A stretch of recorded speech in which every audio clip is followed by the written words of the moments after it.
안녕하세요. 2022학년도 가천대 논술 파이널 특강을 위해서 OT 영상으로 준비했거든요. 그래서 저와 함께 하실 과목은 이제 국어이기 때문에 국어에 대한 조금 소개 영상으로 말씀을 드릴게요.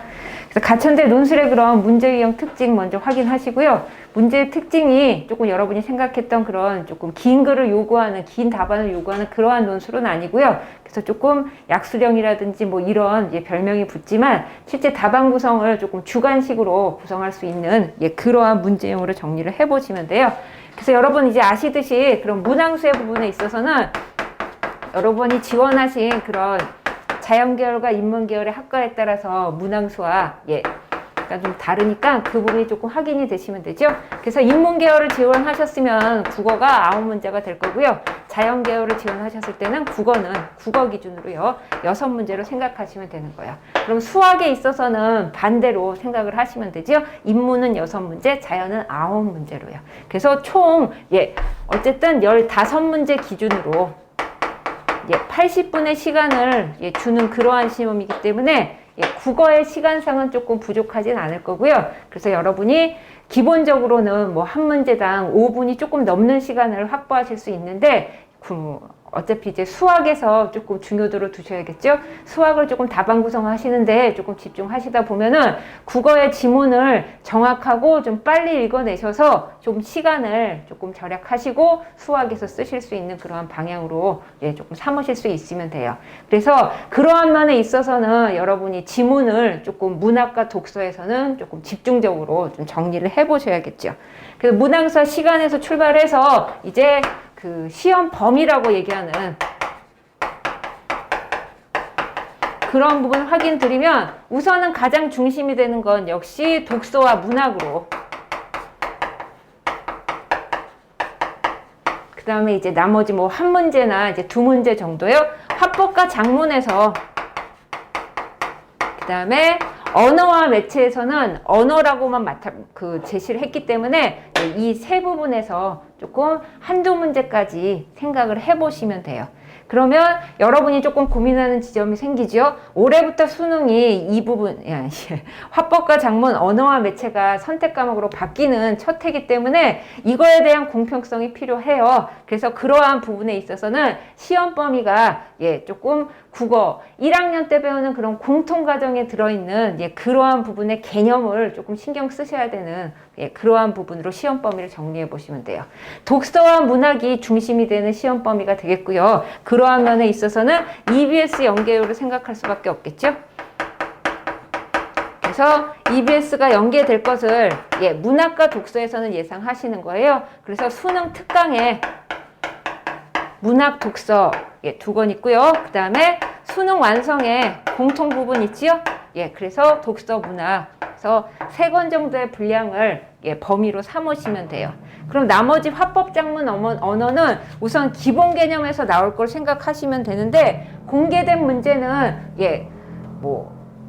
EBS 그 작년도께 연계가 되긴 했는데 실제 물어보는 내용은 조금 핵심 내용, 단순 내용으로 물어봤기 때문에 기본 개념으로 나온다고 해도 기본 개념 외에 그냥 단순 내용으로 물어볼 수 있는 문제 유형, 그 2가지 유형 정도로 생각을 해보시면 돼요.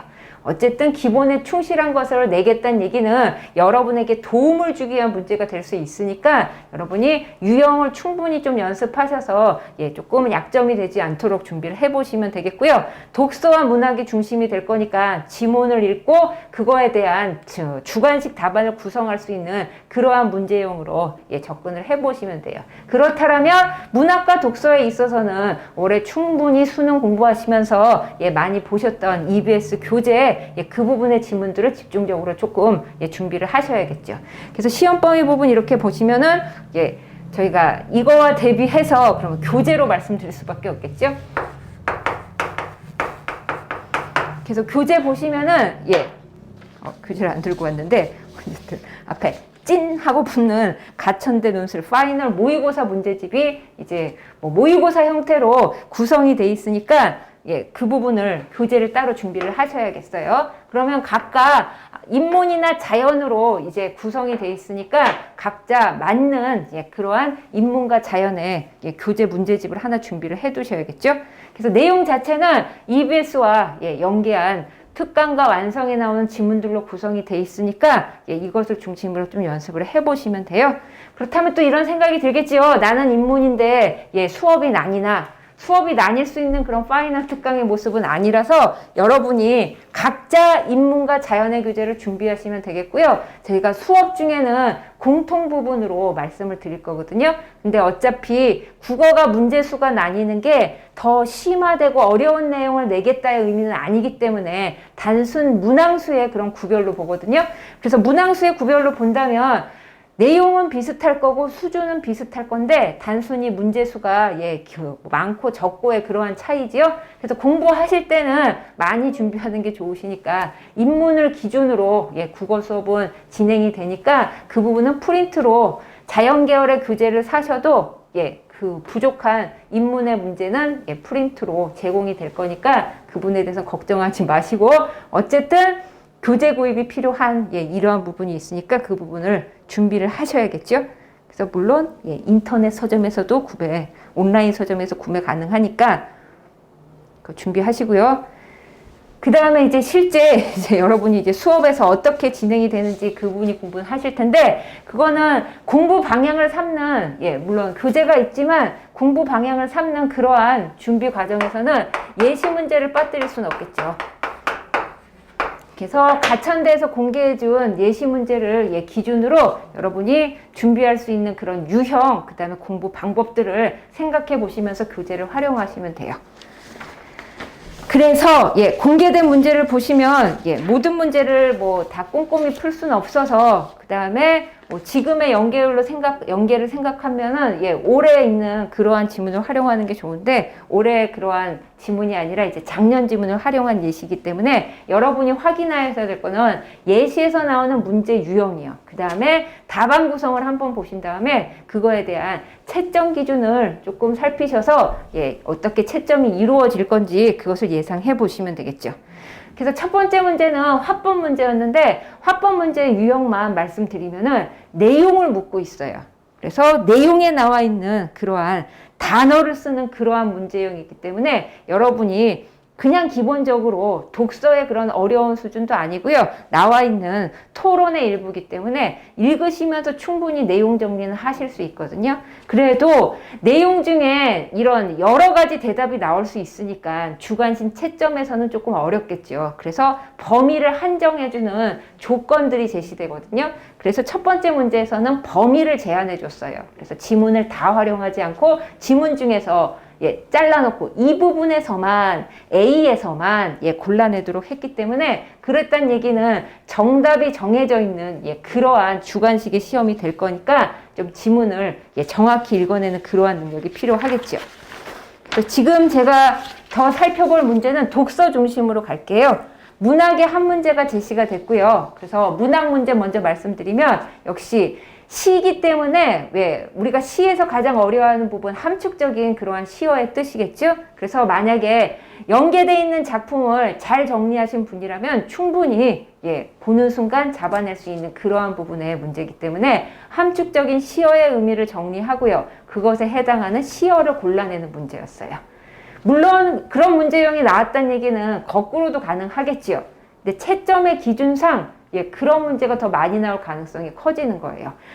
시어의 함축적인 의미를 쓰시오 한다면은 비슷한 의미를 가지고 있는 단어들을 여러분이 너무 다양하게 활용을 할 거니까 그거에 대한 제한이 필요하겠죠. 그래서 그런 면에서는 내용 중에서 골라 쓰는 그러한 유형이 많을 걸로 예상을 하는 거예요.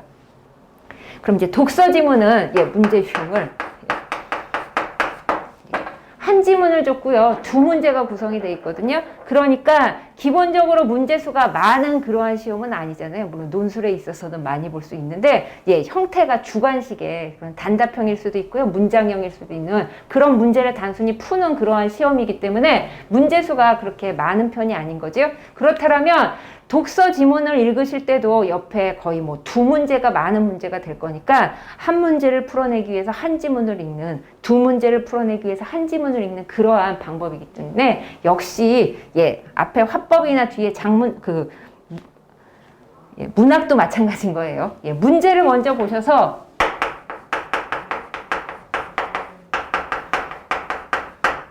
여기서 분석한다는 얘기는 뭐 거창하게 하시는 게 아니라 요구한 바를, 요구사항을 알아내셔야 돼요. 그러면서 지문에서 답을 찾아내시는 거죠.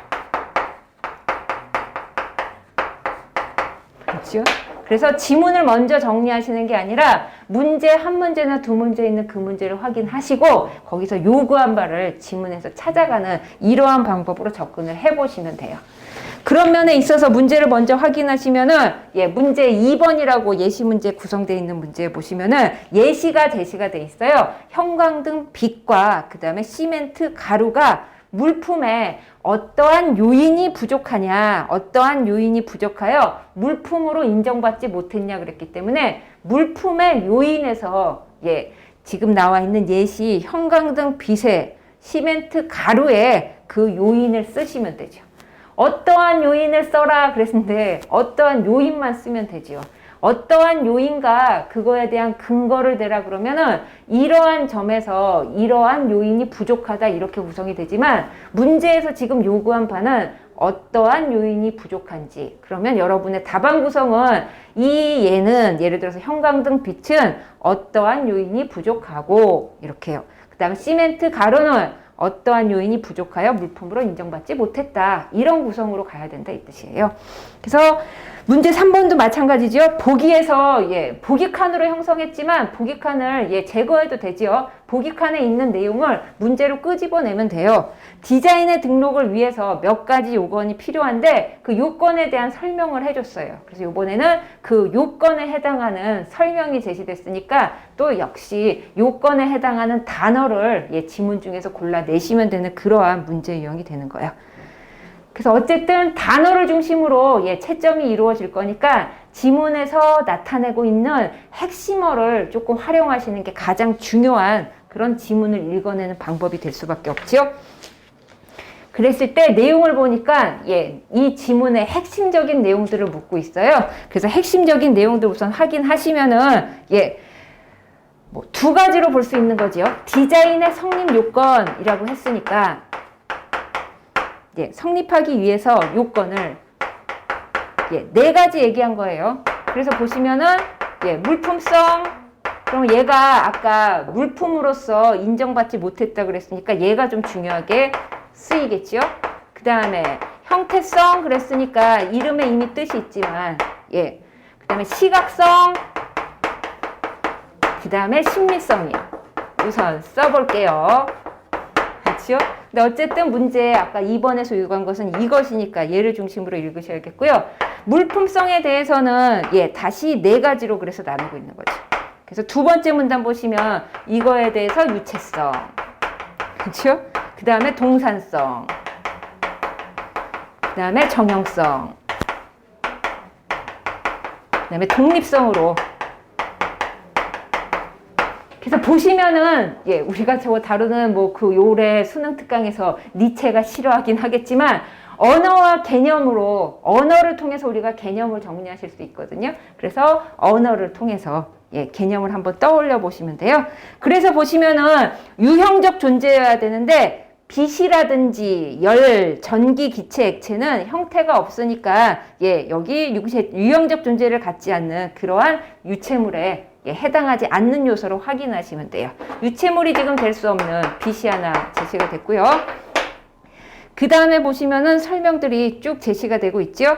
그러면서 정형성을 갖춰야 물품으로 인정이 되는데 예시에 보니까 가루가 돼 있는 것은 형태를 잡을 수가 없게 되니까 알갱이의 설탕이라든지 이거는 정형화되지 않은 이러한 모습은 물품으로 인정받을 수 없다라고 이야기를 했어요. 그러면서 두 번째 이제 그 다음 문단에는 한 번에 이것들을 이야기하고 있죠. 별로 이제 중요 요소가 없기 때문에 이 단어로 그냥 정리하시면 되겠고, 그 다음에 이제 네 번째 문단 보시면 이제 두 번째 중심 내용이 되겠죠. 디자인의 성립 요건을 갖추었다 하더라도 디자인의 요번에는 등록이요. 그렇죠? 등록을 위해서는 세 가지 요소 여기 밑에다 써야겠죠? 첫 번째는 신규성, 단어에 이미 뜻이 있죠? 새 거여야 돼요. 공개되지 않은. 그렇죠? 그 다음에 창작성, 만들어 놓고 남이 따라해서 금방 그 창작성이 없어지면 안 되니까 용이 창작이 아니어야만 한다고 용이 창작이란 단어를 썼어요. 그러면 안 된다고요. 그 다음에 양산성이. 그렇죠?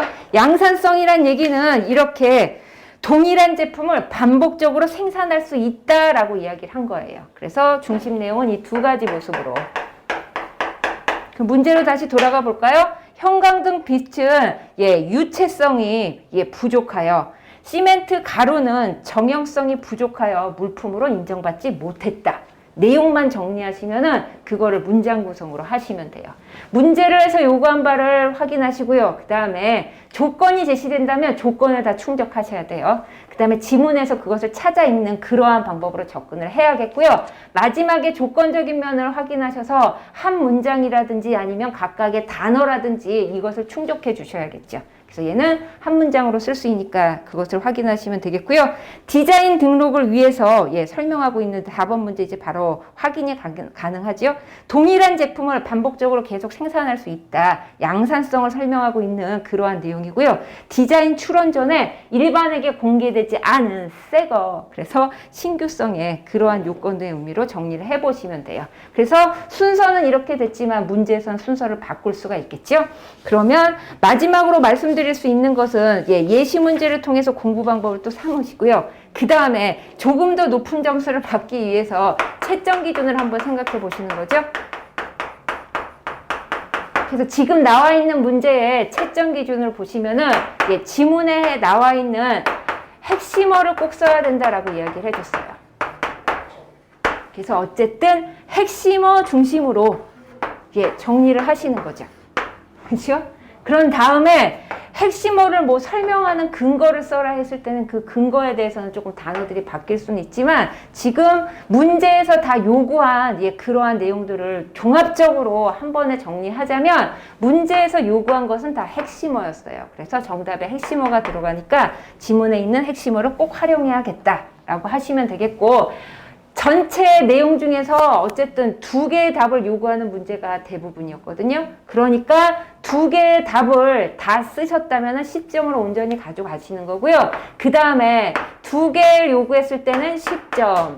그 다음에 1개만 여러분이 적절히 썼을 때는 5점이기 때문에 결국은 아직까지 채점 기준이 세부적으로 밝혀지지 않은 상태라서 10점, 5점, 빵점 이 세 가지의 단순한 형태의 채점 기준인 거거든요. 그래서 꼭 여러분이 온전한 점수를 받기 위해서는 요구한 게 2개라면 2개 다요. 핵심어를 붙잡는 데 노력하는 그러한 모습이 가장 중요하겠죠. 그래서 지금 마지막에 여러분이 조금 밀도 있게 공부를 하시기 위해서는 지문 정리하시면서 문제 유형에 맞게 그런 풀이를 같이 하시면 돼요. 그래서 수업 중에 더 드릴 수 있는 팁은 답안 구성을 어떻게 해서 더 좋은 점수를 맞을 수 있는지 그 부분을 같이 연습하시면서 시험에 대비를 해보시면 되겠죠. 그래서 여러분이 지금 수능 끝난 상태의 그런 마음을 조금 다잡으셔야겠고요. 지금 나머지 기간 중에 EBS 연계 교재와 그 다음에 문제 풀이로 같이 마무리를 해보시면 돼요. 그래서 저와 함께는 다음 진짜 수업 시간에 한번 만나겠고요. 여러분은 한번 생각을 해보시고 정리하는 그런 마음가짐으로 OT 영상을 마치겠습니다. 감사합니다.